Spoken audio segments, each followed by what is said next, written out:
सास ने बहू के साथ ऐसा क्यों किया। गायत्री जी परिवार की मुखिया थीं। वे अपने बेटे नीलेश और बहू दीपिका के साथ रहती थीं। एक बेटी पूजा थी जो कि शादी के बाद अमेरिका में बस गई थी। गायत्री जी के पति की मृत्यु बहुत पहले ही हो चुकी थी। नीलेश और दीपिका की शादी को 5 साल हो गए थे, लेकिन अब तक उनकी कोई संतान नहीं थी। गायत्री जी की बहू दीपिका भी जॉब करती थी, जो कि गायत्री जी को बिल्कुल भी पसुहाता नहीं था। वे जल्द से जल्द दादी बनना चाहती थीं, लेकिन दीपिका और नीलेश यह अच्छी तरह से जानते थे कि अभी दीपिका का जॉब करना कितना जरूरी था। गायत्री जी अपने बेटे नीलेश से इस बारे में बात करती तो नीलेश किसी न किसी बहाने से बात को टाल देता था। इसलिए वे दीपिका को ही परेशान करने के बहाने ढूंढती रहती थी ताकि वह अपनी जॉब छोड़ दे। और अभी कोरोना काल में तो मानो उनके मन की मुराद पूरी ही हो गई थी। हालांकि वे दिल की बुरी नहीं थी, लेकिन पोते की चाह में वे ना चाहते हुए भी ऐसा कर जाती थीं। अपनी हम उम्र सहेलियों को दादी बनते देखकर उनका मन दुखी हो जाता था। उस दिन भी घर में ऐसा ही कुछ हुआ। ऑफिस में काम की वजह से दीपिका देर तक सोती रही और गायत्री जी को अच्छा खासा मौका मिल गया। ये क्या बहू, अभी तक सो रही हो? पता है सुबह के 10 बज गए हैं। नीलेश भी बेचारा कब से उठकर ऑफिस के काम पर लग गया है और तुम हो कि अभी तक सोई पड़ी हो। चलो अब उठकर सबके लिए चाय नाश्ता बना लो। मुझसे कुछ हो नहीं पाता, वरना मैं तो तुम्हारे भरोसे कभी ना रहती, खुद ही सब कर लेती। सॉरी माँ जी, वह देर रात तक काम चलता रहा, इसलिए सुबह सुबह ही सो पाई थी, इसलिए समय का पता ही नहीं चला। आप चलिए, मैं जल्दी से आती हूँ। हाँ हाँ ठीक है, मेरा कुछ नहीं, पर नीलेश को देख लो, उसे कुछ चाहिए तो नहीं? कब से उठा है बेचारा। हे भगवान, मुझे जल्दी से ठीक कर दे ताकि मैं ही अपने बेटे का ध्यान रख सकूं। गायत्री जी ने नाटकीय अंदाज में कहा। गायत्री जी ने अपनी बहू दीपिका को उठाते हुए कहा। दीपिका ने घड़ी देखी तो वाकई में 10 बज गए थे।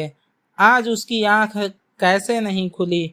वह जल्दी जल्दी अपने काम निपटाकर हाल में आई तो नीलेश अपने लैपटॉप के साथ ऑफिस के काम कर रहा था। उसने किचन में जाकर चाय नाश्ता बनाया और फिर रात के बर्तन साफ किए और झाड़ू पोछा करके नहाने चली गई। दरअसल कोरोना वायरस की बढ़ती बीमारी की वजह से शहर में पूरी तरह लॉकडाउन किया गया था, इसीलिए काम वाली बाई भी नहीं आ रही थी। दीपिका खुद एक इंटरनेशनल कंपनी में काम करती थी। उसका ऑफिस टाइम निश्चित नहीं होता था, अधिकतर उसे रात देर तक काम करना होता था। कल भी उसका काम देर रात तक चलता रहा, इसलिए वह देर तक सोती रही।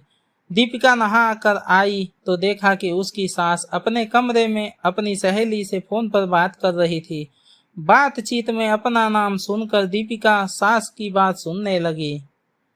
अरे शकुंतला, तुम भी अपनी बहू को ज्यादा सर पर मत बैठाओ।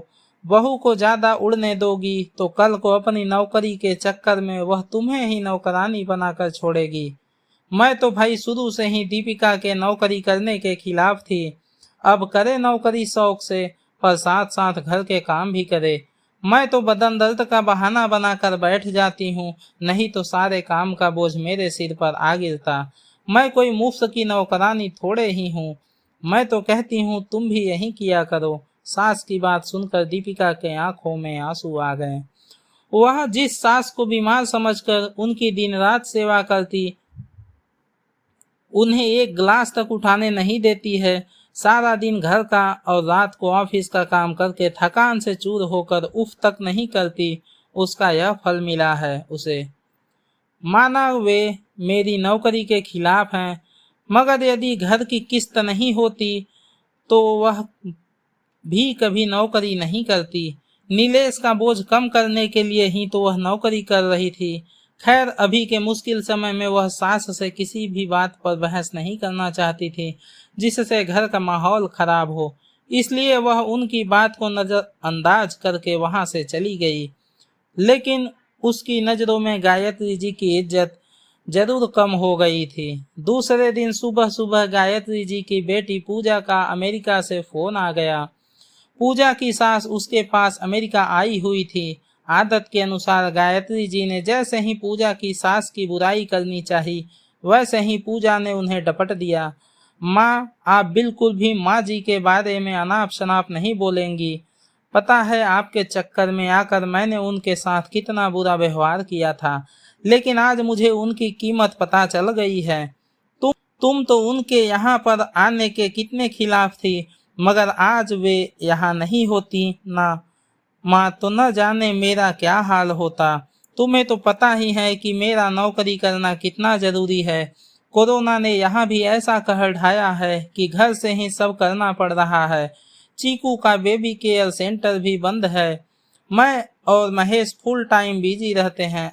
ऐसे में माँ जी ने अकेले ही चीकू के साथ साथ पूरे घर का सारा काम संभाला हुआ है। मुझे कुछ भी नहीं करने देती हैं। अगर वे नहीं होती तो माँ हमारा क्या होता, यह सोचकर ही रोंगटे खड़े हो जाते हैं। सच में माँ, वे कोई साधारण महिला नहीं है, बल्कि मेरे लिए तो देवी के समान है। मेरे इतना अपमान करने के बावजूद। और पूजा रोने लगी। उसने फोन कट कर दिया। पूजा की बात सुनकर गायत्री जी की भी आंखें भर आई। उन्हें अपनी भूल का एहसास हो गया था। दीपिका तो वाकई उनका कितना ख्याल रखती है। उनकी कड़वी से कड़वी बात का भी बुरा नहीं मानती है, उल्टे जवाब भी नहीं देती। वाकई अभी का समय तो एक दूसरे को हौसला देने का है, सारे गिले शिकवे भूल कर एक दूसरे की मदद करने का है। तो फिर वे स्वार्थ में कैसे अंधी हो गई थी, इतना कैसे गिर गई थी कि ऐसे मुश्किल समय में अपने ही परिवार की सहायता नहीं कर सकती। उन्होंने उसी समय दीपिका को बुलाकर उसके सिर पर प्यार से हाथ फेरते हुए कहा, दीपिका, आज से घर के कामों की आधी जिम्मेदारी मेरी रहेगी। मैंने आज तक तुम्हें जो भी कहा और किया उसके लिए सॉरी। चलो अब तुम जाकर आराम करो, खाना मैं बना लूंगी। इधर सास का बदला हुआ रूप देखकर दीपिका की भी आंखों में खुशी के आंसू आ गए और अपनी सास के प्रति उसके मन में फिर से पहले वाला सम्मान वापस आ गया था।